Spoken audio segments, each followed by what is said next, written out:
بسم الله الرحمن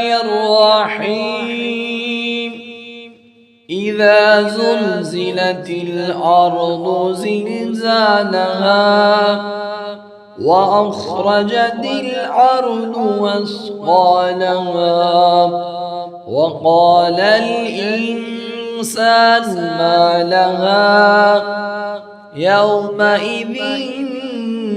تحدث أخبارها بأن ربك أوحى لها يومئذ يصدر الناس أشتاتا ليروا أعمالهم فمن يعمل مثقال ذرة خيرا يره